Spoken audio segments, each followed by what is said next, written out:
Hello everyone, इस lecture में हम डिस्कस करेंगे प्रेशर इन फ्लूइड पर बेस्ड कुछ न्यूमेरिकल प्रॉब्लम्स। तो चलिए स्टार्ट करते हैं। फर्स्ट क्वेश्चन है आपके पास, calculate the pressure on a circular area of 100 centimetre square in water of 100 metre deep. Also calculate force acting on the circular area. तो आपको फोर्स भी कैलकुलेट करना है और पहले आपको प्रेशर कैलकुलेट करना है। तो आपको ऑलरेडी पता है प्रेशर का जो फॉर्मूला होता है P इक्वल टू होता है आपके पास रो इंटू जी इंटू एच। तो rho is the density of water, तो वो दिया हुआ है, डेंसिटी कितनी दी हुई है, that is equal to 1000 kg per metre cube. उसके अलावा आपको और क्या दिया हुआ है, आपको और दिया हुआ है जी की वैल्यू, तो जी इक्वल टू आपको दिया हुआ है 10 और साथ में आपको एच भी दिया हुआ है, डेप्थ दी हुई है आपको एच इक्वल टू हो गया आपके पास 100। तो क्वेश्चन आपके लिए बहुत इजी हो गया। 100 मीटर आपको दिया हुआ है, यूनिट्स का भी आपको ध्यान रखना है। तो P की जो वैल्यू हो जाएगी यहाँ से P इक्वल टू रो की वैल्यू, रो इज 1000 इंटू जी की जो वैल्यू है, जी की वैल्यू आपको दी हुई है 10 इंटू 100। तो आप इसको सॉल्व कर सकते हो बहुत इजीली। यहाँ पे सॉल्व करने के लिए एक्चुअल में कुछ है नहीं बहुत ज्यादा। तो यहाँ से P की वैल्यू जो होगी आपके पास दैट इज इक्वल टू 10⁻⁶ और यूनिट ध्यान में रखना, यूनिट होगी इसकी पास्कल। तो इतना प्रेशर आपके पास हो जाएगा। सेकंड पार्ट भी है इसका, also calculate the force acting on the circular area. तो आपको सर्कुलर एरिया दिया हुआ है, तो आपको पता है फोर्स, पर प्रेशर का फॉर्मूला आपको पता है F/A होता है। तो फोर्स इक्वल टू क्या हो जाएगा, प्रेशर इंटू एरिया। तो प्रेशर कितना था आपके पास, दैट इज इक्वल टू 10⁻⁶ और एरिया कितना था दिया हुआ है आपको, एरिया दिया हुआ है 100 सेंटीमीटर स्क्वायर।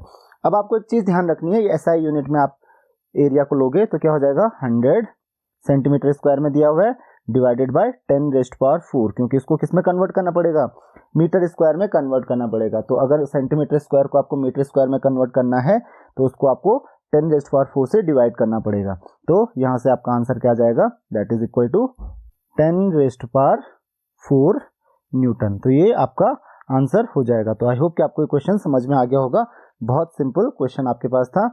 सेकंड क्वेश्चन आपको दिया गया है, a hammer exerts a force of 1.5 Newton on a nail of tip area 2 mm square. Calculate the pressure on the nail. तो यहाँ पर आपको क्या दिया गया है, फोर्स दिया गया है F इक्वल टू 1.5 न्यूटन। तो पहले आप हमेशा गिवन डेटा लिखते हो, उसके बाद आपको दिया हुआ एरिया इक्वल टू कितना दिया हुआ है, एरिया इक्वल टू दिया हुआ है आपको 2 mm स्क्वायर। आपको पता है एरिया, क्योंकि यहाँ पे फोर्स न्यूटन में, एरिया को अगर आपको एसआई यूनिट में कन्वर्ट करना है दैट इज मीटर स्क्वायर में कन्वर्ट करना है, एमएम स्क्वायर को मीटर स्क्वायर में कन्वर्ट करने के लिए आपको डिवाइड करना पड़ता है 10⁻⁶ से। तो ये कितना हो जाएगा, 2 इंटू 10⁻⁻⁶ मीटर स्क्वायर। अब आपको कैलकुलेट करना है प्रेशर। तो अब आप प्रेशर बहुत इजीली कैलकुलेट कर सकते हो। तो यहाँ से P इक्वल टू क्या हो जाएगा, प्रेशर इक्वल टू क्या होता है, फोर्स डिवाइडेड बाय एरिया, और फोर्स की वैल्यू आप पुट कीजिए 1.5 न्यूटन डिवाइडेड बाय 2 इंटू 10⁻⁻⁶। ये ऊपर जाके 10⁻⁶ हो जाएगा। So that is equal to, divide कीजिए आप 0.75 इंटू 10⁻⁶, और इसको आप सही तरीके से लिख सकते हो 7.5 इंटू 10⁻⁵ पास्कल। तो ये आपके पास प्रेशर हो गया। तो आई होप कि आपको क्वेश्चन समझ में आ गया होगा।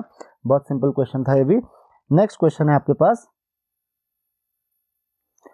अ wooden block of mass 7.5 kg of size 12 centimetre into 8 centimetre into 10 centimetre. तो एक ब्लॉक है, एक वुडन ब्लॉक है, उसकी लेंथ ब्रेथ हाइट आपको दी गई है, is kept on a table, top on its 12 centimetre into 8 centimetre.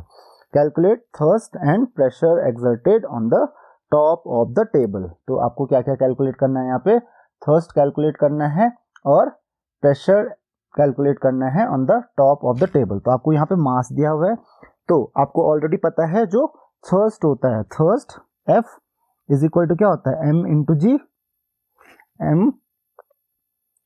जी। तो यहाँ से आप कैलकुलेट कर सकते हो। मास दिया हुआ आपको 7.5, और यहाँ पे क्वेश्चन में दिया गया था, मैंने लिखा नहीं, जो जी की वैल्यू है, वैसे तो जी की वैल्यू दी होती है 9.8, लेकिन यहाँ पे 10 मीटर पर सेकंड स्क्वायर, जी की वैल्यू यहाँ पे दी गई है। तो यहाँ पे आपको जी की वैल्यू जो है सारे न्यूमेरिकल प्रॉब्लम्स में 10 ही लेनी है, क्योंकि आपको क्वेश्चंस में दी गई है। तो जनरली जो जी की वैल्यू होती है, अगर आपको दी नहीं होती है तो आपको 9.8 लेनी होती है, लेकिन यहाँ पे गिवन है तो आपको यहाँ पे 10 ही लेनी है। तो इंटू क्या हो जाएगा 10, तो यहाँ से जो वैल्यू आएगी फोर्स की दैट इज 7.5 इंटू 10, वो हो जाएगा आपका 75 न्यूटन। अब देखिए, अब आपको दूसरी चीज क्या कैलकुलेट करनी है, दूसरी चीज आपको कैलकुलेट करनी है प्रेशर। उसके लिए आपको एरिया कैलकुलेट करना पड़ेगा। तो ये आपका एक वुडन ब्लॉक है जो आपने टेबल पे रखा हुआ है। इस तरीके से आपने कोई वुडन ब्लॉक टेबल पे रखा हुआ है, और ये क्या कह रहा है कि जो बेस है 12 सेंटीमीटर इंटू 8 सेंटीमीटर, जो बेस है इसका 12 इंटू 8 सेंटीमीटर का है। तो यहाँ पे जो एरिया होगा वो ये वाले रेक्टेंगल का एरिया होगा, क्योंकि यही एरिया क्या है बेस के साथ कांटेक्ट में है। तो कितना हो जाएगा 12 इंटू 8, लेकिन ये सेंटीमीटर में है तो इसको कन्वर्ट करना पड़ेगा। तो एरिया कितना हो जाएगा, यहाँ पे कितना दिया हुआ है, दैट इज 0.12 मीटर हो जाएगा ये, और ये हो जाएगा 0.08 मीटर। तो जो एरिया हो जाएगा आपका, एरिया इक्वल टू कितना हो जाएगा 0.12 into 0.08, this is equal to 0.0096, ये आपका हो जाएगा मीटर स्क्वायर। ये हो गया आपके पास एरिया। और अब आपको कैलकुलेट करना है प्रेशर। तो प्रेशर का फॉर्मूला आपको ऑलरेडी पता है, प्रेशर इक्वल टू होता है थर्स्ट पर यूनिट एरिया। तो थर्स्ट आपको दिया हुआ था 75 डिवाइडेड बाय एरिया, एरिया आपको दिया हुआ है, आपने कैलकुलेट किया दैट इज 0.0096। तो इसकी जो वैल्यू होती है दैट इज इक्वल टू, आप कैलकुलेट कर लीजिए आराम से, मैं आंसर लिखता हूं, दैट इज 7812.5 पास्कल। तो 7812.5 पास्कल आपका आंसर हो जाएगा। तो आई होप कि आपको क्वेश्चन भी समझ में आ गया होगा। नेक्स्ट क्वेश्चन है आपके पास, the area of base of cylinder vessel is 0.03 metre cube, water density आपको दी है 10³ kg per metre cube, is poured into it up to a depth of 6 centimetre, calculate pressure. तो आपको क्या कैलकुलेट करना है, प्रेशर कैलकुलेट करना है, और साथ में आपको कैलकुलेट करना है थर्स्ट। तो यहाँ पे एरिया दिया हुआ है ऑलरेडी, तो एरिया का कोई प्रॉब्लम नहीं है। आपको सबसे पहले प्रेशर कैलकुलेट करना है, तो वही फॉर्मूला लगाएंगे, P equal to rho into ji into H. मैं यहाँ पे डायरेक्ट वैल्यू पुट कर रहा हूँ, आप एग्जाम में लिखते जाना कि रो दिया हुआ है, रो की वैल्यू पुट करना। रो क्या होती है आपकी डेंसिटी ऑफ वाटर, तो यहाँ पे दिया हुआ है दैट इज 10⁻3।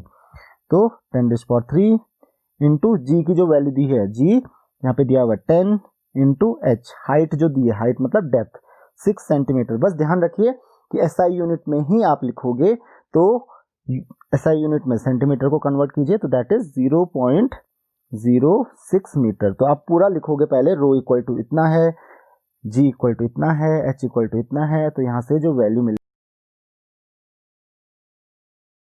100 पास्कल। तो आई होप कि आपको क्वेश्चन समझ में आ गया होगा।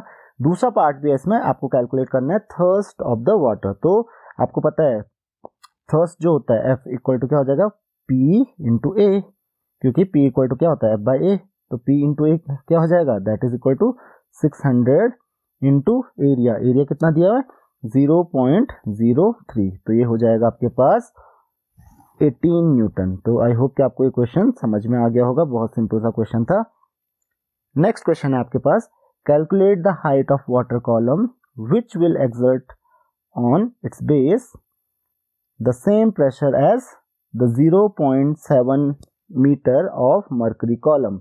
डेंसिटी ऑफ मर्करी दी है आपको 13.6 into 10⁻³ kg per metre cube. तो आपको क्या पता करना है, हाइट पता करनी है, और वो हाइट जो सेम प्रेशर एक्सर्ट करेगी। तो एक काम करते हैं, जो वाटर प्रेशर एक्सर्ट करेगा, प्रेशर एक्सर्टेड बाय वाटर, उसको मैं डिनोट करता हूँ PW से। तो दैट इज इक्वल टू क्या हो जाएगा rho density of water into ji into H height of water. उसी तरीके से प्रेशर एक्सर्टेड बाय मर्करी, तो PHG से डिनोट करता हूं मैं उसको, that will be equal to density of mercury rho HG into साथ में आपको दिया हुआ है G into height of mercury, तो हाइट ऑफ मर्करी HG। तो यहाँ पे देखिए, यहाँ पे जो प्रेशर है क्या कह रहा है, दोनों सेम प्रेशर एक्सर्ट करेंगे, मतलब ये कह रहा है कि PW pressure exerted by water is equal to pressure exerted by mercury. तो यहाँ से क्या हो जाएगा, प्रेशर एक्सर्टेड बाय वाटर, तो इसके लिए फॉर्मूला क्या लिखूंगा मैं, rho W into ji into H W equal to क्या हो जाएगा यहाँ से, that is equal to pressure exerted by mercury, वो क्या है रो एच जी इंटू जी इंटू एच जी। अब दोनों तरफ जी है तो दोनों तरफ से आप जी कैंसिल कर सकते हो। तो यहां से आपको क्या मिलेगा, यहां से आपको मिलेगा रो डब्ल्यू that is density of water into height of water, क्योंकि प्रेशर सेम है, इक्वल टू क्या हो जाएगा रो एच जी, यानी कि density of mercury into H g height of mercury. तो आई होप कि आपको ये चीज समझ में आ गई होगी। और आपको क्या कैलकुलेट करना है, आपको कैलकुलेट करनी है हाइट ऑफ वाटर कॉलम। अब आपको एच डब्ल्यू कैलकुलेट करना है तो आपको रो डब्ल्यू को दूसरी तरफ डिवाइड कर दोगे, तो आपको वहां से क्या मिलेगा, H W is equal to rho H G into H G divided by rho W. तो यहां से एच डब्ल्यू इक्वल टू क्या हो जाएगा रो एच जी। तो रो एच जी की वैल्यू आपको क्वेश्चन में दी गई है, that is density of mercury, वो दी है आपको 13.6 into 10⁻³ kg per metre cube. तो वो वैल्यू पुट कीजिए आप 13.6 into 10⁻³ into height of mercury. तो हाइट ऑफ मर्क्यूरी भी आपको क्वेश्चन में दी गई है, दैट इज 0.7 मीटर। तो देखिए मीटर में दी गई है तो आपको कोई भी चीज चेंज करने की जरूरत नहीं है, तो 0.7 मीटर डिवाइडेड बाय आपको डेंसिटी ऑफ वाटर से डिवाइड करना पड़ेगा। तो density of water is 10⁻³ kg per metre cube. तो यहाँ से 10⁻³ से 10⁻³ कैंसिल हो जाएगा, तो यहाँ से आपका जो आंसर आएगा that is equal to 9.52 metre. तो आई होप कि आपको ये क्वेश्चन भी समझ में आ गया होगा, बहुत ही इजी क्वेश्चन था। नेक्स्ट क्वेश्चन आपके पास, the pressure difference between two floors of a building is 300 pascal, find the vertical distance between the floors. तो आपको वही फॉर्मूला यूज करना है, प्रेशर आपको दिया हुआ है P equal to 300 pascal, right. तो मान लेते हैं जो हाइट है दोनों के बीच का जो डिफरेंस है that is equal to H। तो प्रेशर डिफरेंस कितना आता है यहाँ पे इस H पे, दैट इज 300 पास्कल। H आपको कैलकुलेट करना है, G आपको ऑलरेडी दिया हुआ है, राइट। तो और density rho density of air, क्योंकि दो फ्लोर्स के बीच में ऑब्वियसली एयर होगी तो डेंसिटी कितनी हो जाएगी, that is 1 kg per metre cube, ये हो गई आपकी डेंसिटी। तो अब हम डायरेक्ट फॉर्मूला यूज करेंगे, तो प्रेशर P इक्वल टू क्या होता है रो इंटू जी इंटू एच। तो यहाँ से P की वैल्यू पुट कीजिए 300 equal to rho equal to कितना है 1 इंटू 10 इंटू एच आपको पता करना है, तो H इक्वल टू कितना हो जाएगा, यहाँ से H इक्वल टू हो जाएगा 300/10। H इक्वल टू हो गया आपके पास 300/10 और you can say H equal to 30 metre. तो इन दो फ्लोर्स के बीच में जो डिस्टेंस है वो कितने का है, 30 मीटर का है। तो आई होप कि आपको ये क्वेश्चन समझ में आ गया होगा, बहुत ही इजी क्वेश्चन था। नेक्स्ट क्वेश्चन है आपके पास, in a hydraulic machine a force of 20 newton is applied on the piston और area 10 centimetre square, what force is obtained on the piston of area 100 centimetre square.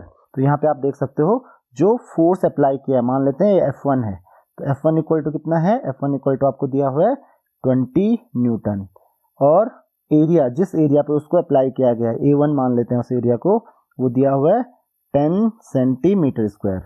दूसरी तरफ आपको F2 कितना है आपके पास, F2 है आपके पास जो कि आपको कैलकुलेट करना है, और A2 आपको गिवन है, A2 कितना है आपके पास, A2 दिया हुआ है आपको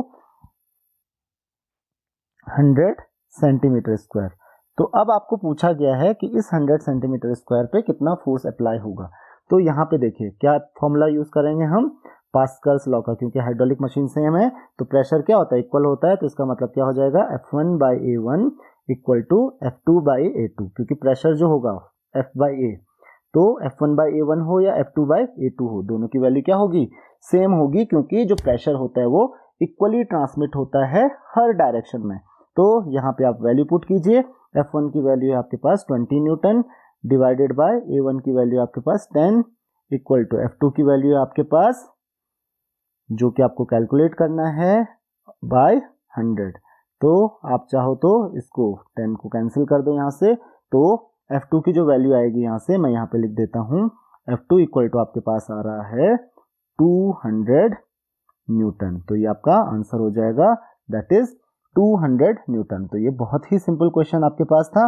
नेक्स्ट क्वेश्चन हम देखते हैं, calculate the ratio of area of cross section of master cylinder and wheel cylinder of hydraulic brake so that a force of 10 Newton can be obtained at each of its brake shoe by exerting a force of 0.2 Newton on the pedal। तो यहाँ पे देखिए आपको क्या given है, यहाँ पे आपको फोर्स गिवन है F1 जो मास्टर सिलेंडर जो आपके पास है उस पर जो आपने फोर्स लगाया है वो कितना लगाया है, दैट इज 0.2 न्यूटन, राइट। उसी तरीके से F2 भी आपको दिया गया है, F2 जो डिलीवर होगा फोर्स। तो हाइड्रोलिक ब्रेक्स के बारे में मैंने आपको ऑलरेडी बताया है कि जो आपका ब्रेक शू में जो फोर्स डिलीवर होता है वो कितना है, दैट इज 10 न्यूटन। अब आपको पूछा क्या गया है, आपको पूछा गया ratio of area of cross section, मतलब A1 और A2 का रेशियो पूछा गया है कि ये कितना होगा। तो बहुत सिंपल सा क्वेश्चन पूछा गया, मास्टर सिलेंडर और व्हील सिलेंडर का जो एरिया का रेशियो है वो आपको पूछा गया है। तो अब हम इसके लिए क्या करेंगे, आप फॉर्मूला यूज करोगे F1 by A1 equal to F2 by A2। बहुत सिंपल सा काम है। तो यहां से क्या हो जाएगा, आप चाहो तो F2 को इधर मल्टीप्लाई कर दो और A1 को इधर मल्टीप्लाई कर दो, तो F2 उधर डिवाइड हो जाएगा। तो ये क्या मिलेगा आपको F1 by F2 is equal to A1 by A2। तो A1 बाय A2 आपको मिल जाएगा, यहाँ से क्या हो जाएगा, A1 by A2 equal to हो जाएगा, F1 की वैल्यू आपको ऑलरेडी दी गई है 0.2 न्यूटन डिवाइडेड बाय F2 की वैल्यू यहाँ पे पुट कर देंगे 10, तो तो ये 10 कैंसिल हो जाएगा, यहाँ से ये हो जाएगा 1/50। तो ये रेशियो क्या हो जाएगा, A1:A2 इक्वल टू क्या हो जाएगा 1:50। तो आप आंसर लिख लीजिए, आपका आंसर हो जाएगा 1:50। नेक्स्ट क्वेश्चन है आपके पास, the areas of piston in a hydraulic machine are 5 centimetre square and 125 centimetre square. What force on smaller piston will support a load of 1000 newton on the large piston. तो यहाँ पे भी same question दिया हुआ है, smaller piston जिसका area कितना है उसको A1 मान लेते हैं हम। A1 कितना दिया हुआ है आपको 5 सेंटीमीटर स्क्वायर, और A2 बड़े वाला जो पिस्टन है उसका एरिया कितना दिया हुआ है आपको 125 सेंटीमीटर स्क्वायर। बहुत सिंपल सा क्वेश्चन है। जो फोर्स है F1 वो कितना लगाना पड़ेगा, फोर्स F1 कितना होना चाहिए ताकि जो लोड है F2 वो कितना है 1000 न्यूटन तक का वो क्या कर सके, बियर कर सके। तो यहाँ पे भी वही फॉर्मूला यूज करेंगे हम, F1 by A1 equal to क्या हो जाएगा हमारे पास F2 बाय A2। सिर्फ हमको अब क्या करना है, वैल्यूज पुट करनी है। तो यहाँ पे क्या हो जाएगा F1 बाय A1 की वैल्यू आपको दी गई है 5 centimetre square equal to F2 1000 by 125। अब यहाँ पे आपके पास एक क्वेश्चन दिमाग में आ रहा होगा कि जो एरिया है सेंटीमीटर स्क्वायर में, हम इसको मीटर स्क्वायर में क्यों नहीं कन्वर्ट कर रहे हैं। वो इसलिए नहीं कन्वर्ट कर रहे हैं कि एरिया दोनों तरफ जब हम ले रहे हैं तो दोनों तरफ सेम यूनिट है, इसलिए अगर आप मीटर स्क्वायर में भी उसको कन्वर्ट करते हो तो वो कैंसिल हो जाएंगे यूनिट्स, तो इससे कोई फर्क नहीं पड़ेगा। तो इसलिए आपको इसमें टेंशन लेने की जरूरत नहीं है। सिर्फ आपको ध्यान ये रखना है कि अगर एरिया सेंटीमीटर स्क्वायर में है और अगर आपको आंसर में भी एरिया पूछा गया तो वो भी सेंटीमीटर स्क्वायर में आएगा, मीटर स्क्वायर में है तो मीटर स्क्वायर में आएगा। तो यहाँ से F1 की जो वैल्यू आएगी that is equal to 40 newton. तो बहुत सिंपल सा आपके पास एक क्वेश्चन था। नेक्स्ट क्वेश्चन है आपके पास, a force of 500 newton is applied on the smaller piston of hydraulic machine, find the force exerted on the large piston if the diameter of piston are 5 centimetre and 25 centimetre. अब देखिए यहाँ पे काफी अच्छा question आपको दिया गया है, यहाँ पे आपको एरिया नहीं दिया गया, यहाँ पे आपको क्या दिया गया, डायमीटर दिया गया। तो हम क्या करेंगे, आपको पता है एरिया जो होता है, क्योंकि पिस्टन क्या होता है सर्कुलर पिस्टन होता है और इसका आपको डायमीटर दिया हुआ है, तो एरिया क्या होता है A इक्वल टू होता है पाई आर स्क्वायर, या इसको आप π/4 d स्क्वायर भी लिख सकते हो। तो ये फॉर्मूला होता है आपके पास एरिया का, तो ये आपको ध्यान रखना है। अब आपको फोर्स दिया हुआ है जो स्मॉलर पिस्टन है उस पे, तो 5 सेंटीमीटर जिसका डायमीटर है स्मॉल वाले का, उस पे आपको फोर्स दिया हुआ है। तो F1 मान लेते हैं हम, F1 इक्वल टू क्या है आपके पास, F1 इक्वल टू है 500 न्यूटन। उसी तरीके से आपको F2 कैलकुलेट करना है। तो F2 इक्वल टू क्या हो जाएगा वो आपको पता नहीं है अभी तक। दूसरी चीज हमको क्या पूछा गया है, हमको गिवन है A1, तो A1 इक्वल टू क्या हो जाएगा, A1 इक्वल टू हो जाएगा π/4 D1, इसका डायमीटर कितना है 5 स्क्वायर। अब आप एक काम कीजिए, इसको ऐसे ही रहने दीजिए, आपको A2 भी गिवन है। A2 कितना गिवन है आपको, A2 गिवन है आपको, A2 इक्वल टू है आपके पास π/4, क्योंकि आपको D2 गिवन है तो A2 आप कैलकुलेट कर सकते हो 25 का स्क्वायर। तो आई होप कि आपको ये चीज समझ में आ गई होगी। और अब आपको कैंसिलेशन करने हैं, केवल आपको ये कैलकुलेट नहीं करना है क्योंकि कैलकुलेशन में बहुत ज्यादा टाइम लगेगा। तो हम क्या करेंगे, हम force F1 by A1 area equal to क्या लिखेंगे, फोर्स जो था F2 बाय A2, और यहां पे हम क्या करेंगे, सीधा वैल्यूज पुट कर देंगे। तो F1 की जो वैल्यू है 500 न्यूटन, वहां पे आप पुट करोगे 500 डिवाइडेड बाय A1 आपको दिया हुआ है, पूरी वैल्यू मैं एज इट इज रख दूंगा, दैट इज π/4 इंटू 5 का स्क्वायर लिख लेता हूं मैं, दैट इज 25 इक्वल टू ये क्या हो जाएगा F2 डिवाइडेड बाय π/4 इंटू 25 का स्क्वायर। तो 25 का स्क्वायर मैं लिख सकता हूँ 25 इंटू 25। आपको कैलकुलेशन ज्यादा करने की जरूरत नहीं है। तो देखो दोनों तरफ π/4 डिवाइड हो रखा है, तो आप दोनों तरफ से π/4 कैंसिल कर सकते हो। दोनों तरफ 25 भी डिवाइड हो रखा है, तो दोनों तरफ से आप 25 भी कैंसिल कर सकते हो। तो इसलिए आपको ज्यादा कैलकुलेशंस करने की जरूरत नहीं है। तो यहाँ से क्या हो जाएगा, F2 इक्वल टू आ जाएगा, ये 25 बचा है उधर मल्टीप्लाई हो जाएगा, तो F2 इक्वल टू हो जाएगा आपके पास 500 इंटू 25। तो वो इसकी जो वैल्यू आ रही है यहाँ से, दैट इज 12500 न्यूटन। तो आई होप कि आपको ये क्वेश्चन समझ में आ गया होगा। बहुत सिंपल सा क्वेश्चन आपके पास था। नेक्स्ट क्वेश्चन हम डिस्कस करते हैं। नेक्स्ट क्वेश्चन आपके पास, what force is applied on a piston of area cross section 2 centimetre square. तो चलिए एरिया मान लेते हैं, इसका कितना है A1 है, तो A1 कितना दिया हुआ है आपको 2 सेंटीमीटर स्क्वायर।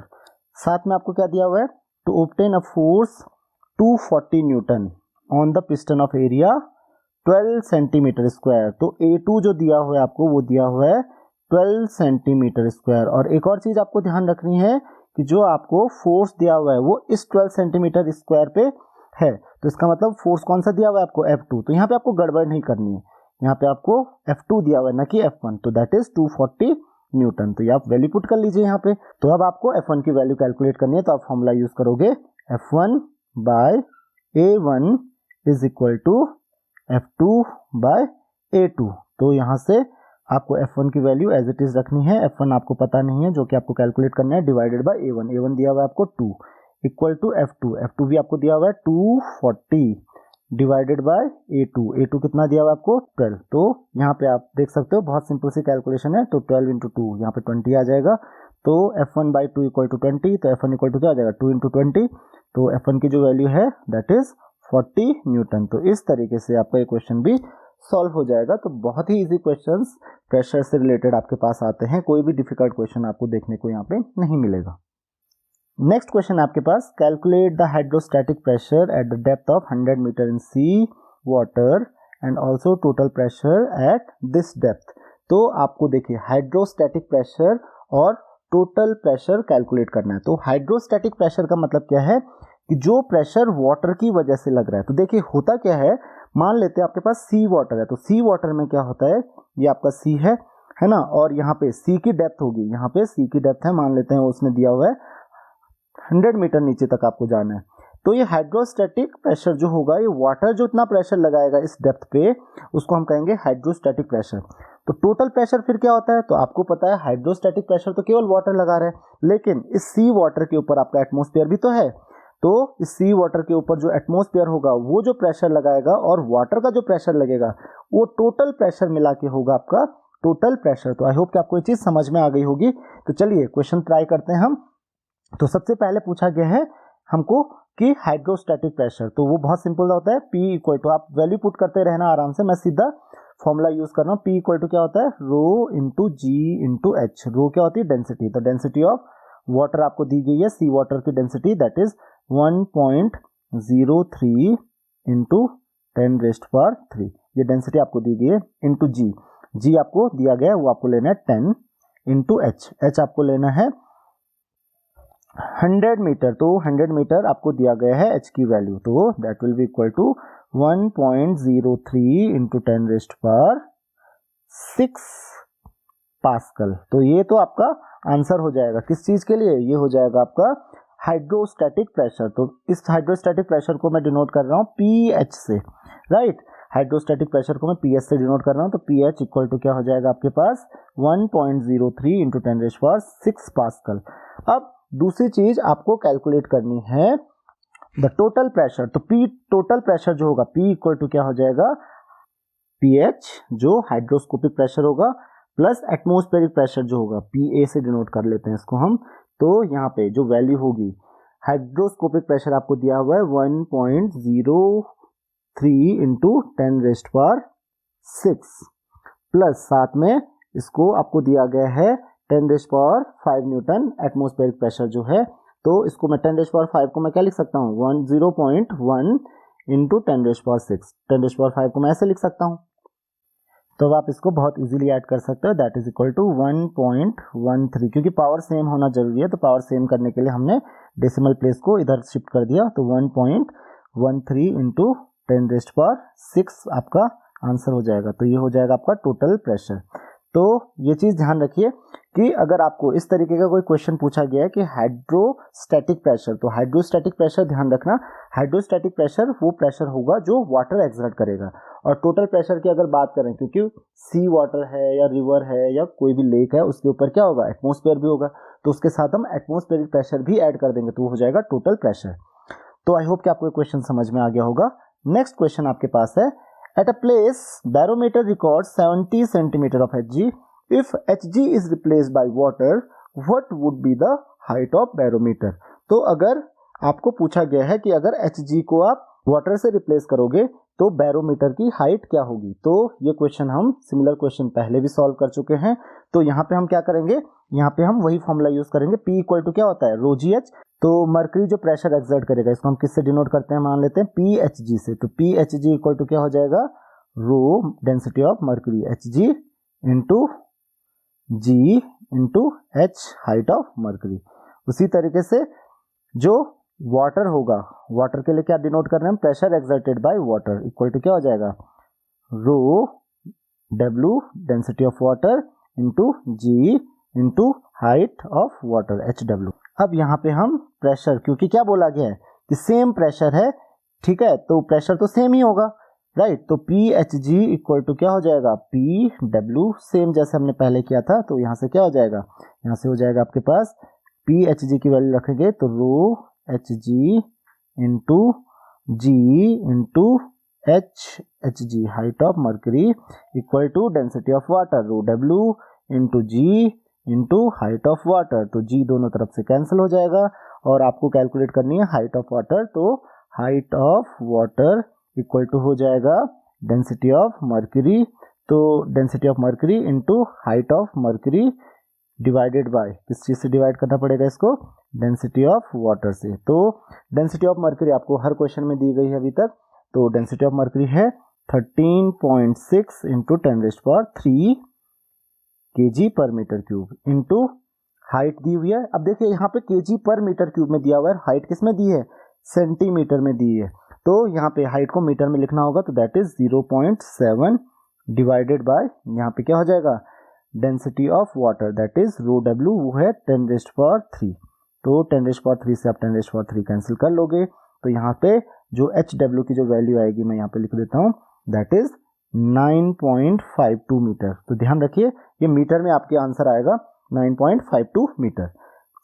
नेक्स्ट क्वेश्चन है आपके पास, the base of a cylinder vessel is 300 centimetre square, water poured up to a depth of 7 centimetre, calculate the pressure on the base. तो बहुत सिंपल सा क्वेश्चन है यहाँ पे कि जो बेस है सिलेंडर का वो कितना है 300 सेंटीमीटर स्क्वायर है और आपने क्या किया वाटर पोर किया 7 सेंटीमीटर डेप्थ तक। तो यहाँ पे प्रेशर आपको कैलकुलेट करना है। तो P इक्वल टू क्या होता है rho into G into H। आपको ध्यान रखना है कि अगर आप एग्जाम में क्वेश्चन सॉल्व कर रहे हो तो आपको पहले वैल्यूज लिखनी है। रो इक्वल टू इतना दिया हुआ है आपको, G इक्वल टू इतना है, H इक्वल टू इतना है। तो डेंसिटी दी है आपको वाटर की that is equal to 10 raised power 3, ये चीज ध्यान रखनी है। तो एग्जाम में कभी भी क्वेश्चन करोगे तो पहले वैल्यूज पुट करनी है, इंटू जी आपको दिया हुआ है दैट इज 10, इंटू हाइट आपको दी गई है, डेप्थ कितनी है 7 सेंटीमीटर, तो इतना ध्यान रखिए सेंटीमीटर में है तो हम क्या लिखेंगे इसको 0.07 metre, that is equal to कितना हो जाएगा आपका 700 पास्कल। इसको आप सॉल्व कर लीजिए, कितना हो जाएगा 700 पास्कल। तो बहुत सिंपल सा क्वेश्चन था। और अब हम आ जाते हैं नेक्स्ट क्वेश्चन पे, जो कि हमारा लास्ट क्वेश्चन है। Atmospheric pressure at a place is 720 mm of Hg, calculate its value in pascal. तो वैल्यू इसकी हम कैलकुलेट करेंगे किसमें, पास्कल में। तो यहाँ पे डेंसिटी दी हुई है तो हम कैसे कैलकुलेट करेंगे इसको पास्कल में, P इक्वल टू क्या रखेंगे हम, रो इंटू जी इंटू एच। तो डेंसिटी दी हुई है दैट इज 13.6 इंटू यहाँ पे होगा 10⁻3, तो इसको हम लिखेंगे 13.6 इंटू 10⁻3 इंटू जी की जो वैल्यू है वो भी इसने दी हुई है 10 इंटू एच कितना दिया हुआ है 720 mm। तो देखिए सब कुछ हमको अगर, क्योंकि पास्कल क्या है एसआई यूनिट है, तो सब कुछ हमको क्या लिखना पड़ेगा एसआई यूनिट में लिखना पड़ेगा। तो एसआई यूनिट में कितना हो जाएगा दैट इज 0.72। और अब आपको सिर्फ और सिर्फ कैलकुलेशंस करनी है, तो आप इसको सिंपली कैलकुलेट कर सकते हो। तो जो वैल्यू आ रही है आपकी that is equal to 97920 pascal. तो इस चैप्टर पे बेस्ड न्यूमेरिकल प्रॉब्लम सॉल्व करना आपके लिए बहुत डिफिकल्ट नहीं होना चाहिए। आई होप कि इससे आपको न्यूमेरिकल प्रॉब्लम सॉल्व करने में जरूर हेल्प मिलेगी। अगर आपकी कोई भी क्वेरीज है तो आप मुझे कमेंट बॉक्स में क्वेश्चंस पूछ सकते हैं। Thank you very much.